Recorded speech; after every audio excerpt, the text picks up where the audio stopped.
Assalamualaikum warahmatullahi wabarakatuh. Waalaikumsalam warahmatullahi wabarakatuh. Perkenalkan, kami dari kelompok 2A. Di sini kami akan membawakan presentasi mengenai evaluasi layanan EWPDP studi kasusnya di Badan Pusat Statistik Kabupaten Tasikmalaya. Baik, perkenalkan, di sini saya sendiri Muhammad Alif Sani. Saya Sufyan Sauri. Saya Alena Suradian. Saya Salma dari satu Kota. Baik, untuk latar belakang dari transformasi digital BPS ini, yang pertama ada EWPDP. Sebelumnya EWPDP itu adalah Electronic Work Plan Disbursement Plan. Maka dari itu, BPS Kabupaten Tasikmalaya menggunakan aplikasi EWPDP untuk pencatatan rencana kerja dan pencairan anggaran secara transparan. Yang kedua adalah tantangan, meskipun bertujuan efisiensi, tingkat adopsi pengguna masih rendah. Banyak pegawai kembali menggunakan metode manual, yaitu menggunakan rekap Excel karena kendala dalam sistem. Oke, selanjutnya masuk ke masalah dan tujuan evaluasi. Yang pertama ada rumusan masalah. Pengguna merasa sistem baru belum sepenuhnya memenuhi kebutuhan, menyebabkan inefisiensi operasional dan redundansi kerja antara sistem dan manual. Selanjutnya ada tujuan evaluasi, yaitu mengukur kinerja layanan menggunakan framework PHS untuk mengidentifikasi akar masalah dan memberikan rekomendasi perbaikan strategis. Selanjutnya yaitu ada metode evaluasi. Di sini kami menggunakan framework PHS. Yang pertama yaitu performance, yaitu tentang kecepatan dan throughput dari sistem.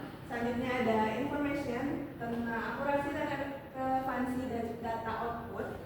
Selanjutnya ada ekonomis tentang cost versus benefit dan nilai dari bisnis.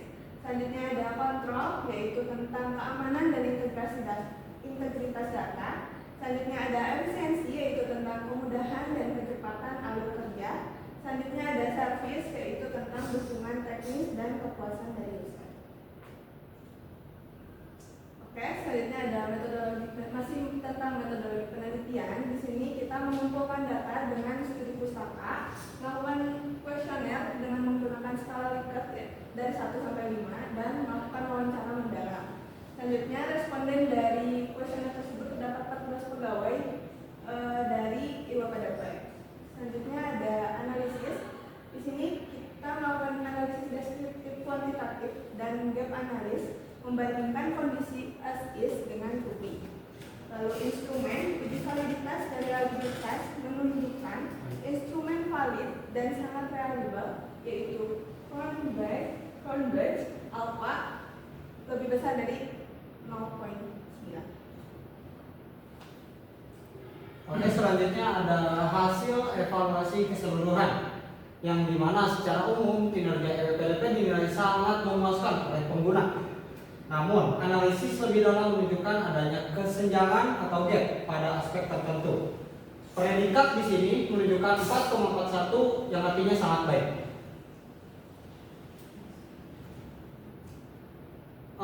Selanjutnya ada kekuatan utama sistem. Jadi di sini terdapat aspek-aspek yang memang terkuat dan utama pada sistem EWPDP. Yang pertama ada performance dengan nilai 4,46, di mana sistem berjalan cepat, andal dan stabil dalam operasional harian.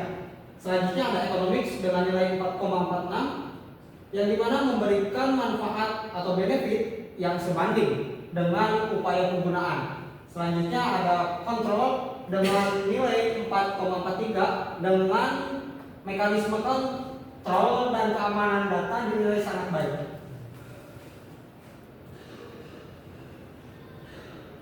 Baik, kita masuk ke dalam area prioritas perbaikan, yaitu gap analisis. Di sini ada dua. Yang pertama adanya service memiliki gap 0,68. Meskipun skornya baik 4,32, ini adalah aspek terendah. Pengguna menginginkan respon bantuan teknis yang lebih cepat dan dukungan yang lebih proaktif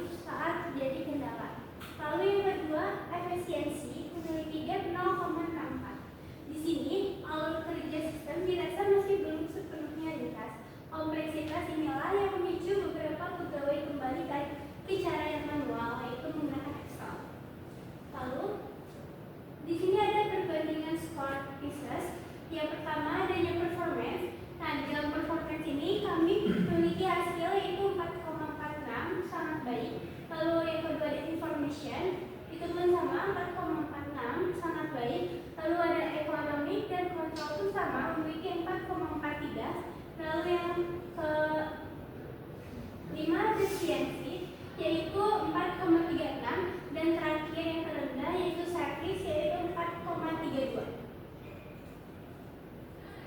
Baik, untuk kesimpulan dari evaluasi layanan EWPDP ini, secara keseluruhan layanan EWPDP ini dinilai sangat memuaskan dengan skor rata-rata 4,4. Aspek performance dan ekonomi menjadi kekuatan utama membuktikan sistem ini andal dan bermanfaat secara bisnis. Tingginya gap pada aspek efisiensi dan servis mengonfirmasi alasan pegawai kembali ke metode manual, alur kerja yang belum ringkas dan dukungan teknis yang belum maksimal.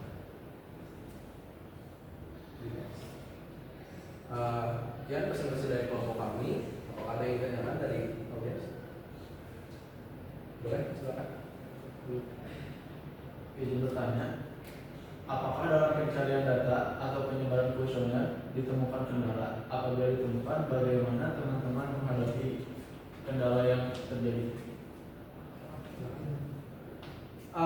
Mungkin izin menjawab ya oleh saya. Tadi pertanyaannya itu apakah ada kendala dalam pencarian data berarti? Jika ada, apa kendalanya?